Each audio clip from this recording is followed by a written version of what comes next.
अहो शहाजी बापू पाटील, तुम्ही रोज हातबट्टी आणि संत्रा हाणून चंद्रावरच असताय। शहाजी बापू पाटील, तुमच्या मतदारसंघामध्ये रस्त्याला खड्डे आणि डबरी आहेत। तुम्ही संत्रा हाणून हातबट्टी हाणून चंद्रावर असल्यामुळे ती खड्डे तुम्हाला दिसून येत नाही। तुम्ही जरा शहाजी बापू पाटील, तुम्ही जरा जमिनीवरती या।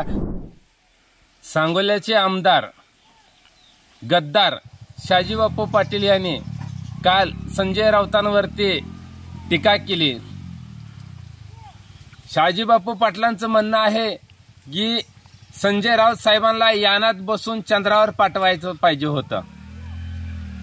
अहो शहाजी बापू पाटील, तुम्ही रोज हातबट्टी आणि संत्रा हाणून चंद्रावरच असताय। तुम्ही चंद्रावर असल्यामुळं शहाजी बापू पाटील, चंद्रावर ज्याप्रमाणे यानाने खड्डे दावले, डबरी दावले, त्याप्रमाणे शहाजी बापू पाटील, तुमच्या मतदारसंघामध्ये रस्त्याला खड्डे आणि डबरी आहेत। पण दुर्दैवी असं आहे, तुम्ही संत्रा हाणून हातबट्टी हाणून चंद्रावर असल्यामुळे ती खड्डे तुम्हाला दिसून येत नाही।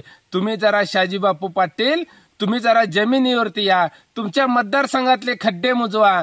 तुमची लायकी नाही संजय राऊतांवर बोलण्याची, कारण सांगोल तालुक्यातल्या जनतेने आता पक्क ठरवलेलं आहे की तुम्हाला म्हणजेच गद्दार शहाजी बापू पाटलांना गद्दारी यानामध्ये बसवून 2024ला कायमस्वरूपी चंद्रावर पाठवायचा बंदोबस्त सांगोल तालुक्याच्या जनतेने केलेला आहे। शहाजी बापू, त्याच्यामुळे तुमची अवकात नाही की संजय राऊत साहेबांवरती बोलायची।